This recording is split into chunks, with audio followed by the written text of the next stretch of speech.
Cette fois, en route pour la plaine des Prats, où nous retrouvons Louis Melcher, plus connu sous le surnom le Petit Louis. Cet enfant de la vallée est très impliqué dans sa préservation et se passionne pour la montagne et la faune sauvage. Plus récemment, il s'est aussi découvert un véritable intérêt pour la faune domestique, les chèvres et les brebis en particulier.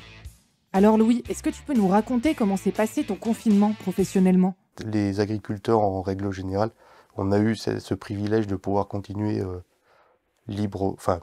avec une certaine liberté à continuer à faire notre travail, quoi. De par le fait que c'est une activité extérieure, on pouvait monter sur les alpages, s'occuper de faire notre travail correctement.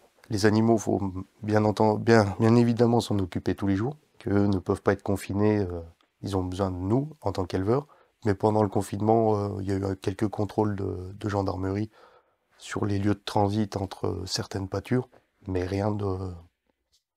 il n'y a pas eu vraiment de problème, quoi. Le confinement, tout premier qu'on a eu au mois de mars, sortie de la saison d'hiver, donc comme je suis saisonnier, je travaille sur les remontées mécaniques, donc la saison a été malheureusement écourtée. En attendant de reprendre ma seconde activité,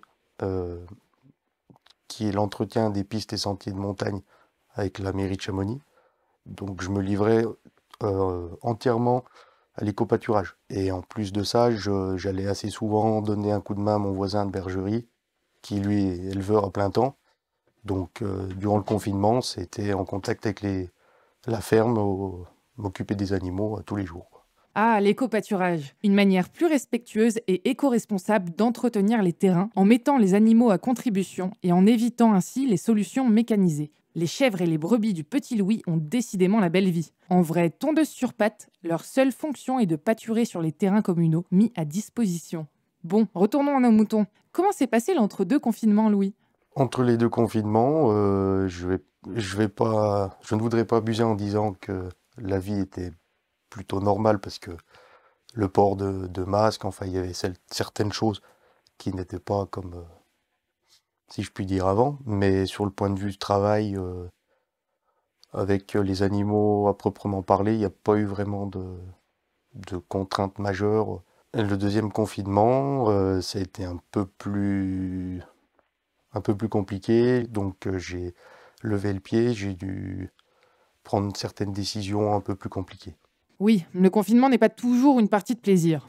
Justement, est-ce que tu peux nous partager ton ressenti ? C'est pas facile d'accepter, parce que là, durant ce second confinement, donc, on a eu certaines restrictions, donc manque un peu de liberté. On a eu, comme pour tous les citoyens français, des restrictions. Donc ça a été un peu plus compliqué. Durant le premier confinement, moi qui suis féru de faune sauvage, chaque année je vais voir les tétralyres. Donc c'est un oiseau emblématique des Alpes qui a sa période de reproduction à ce moment-là. Donc il y a la période des parades, où on voit les oiseaux au lever du jour, on les entend chanter. Et je me manque ça pour rien au monde chaque année. Et là, j'ai pas pu y aller. C'est comme si on m'avait coupé un peu une certaine liberté. Un plaisir, comme si on m'enlevait quelque chose. Il manquait quelque chose à ma vie. À chaque année, il y a des petits moments comme ça. Soit le printemps, il y a la chute des bois des cerfs.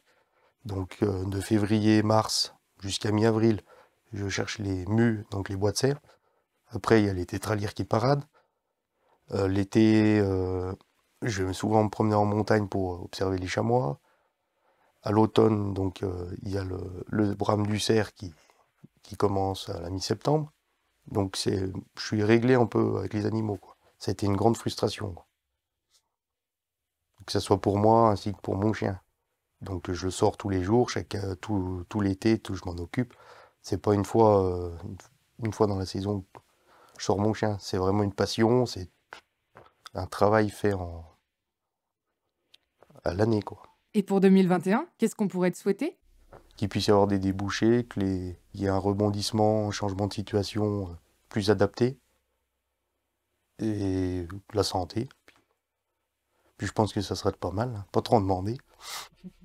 Un grand merci au Petit Louis pour nous avoir partagé son expérience de confinement. On se retrouve très vite pour de nouveaux portraits de Chez mon confiné.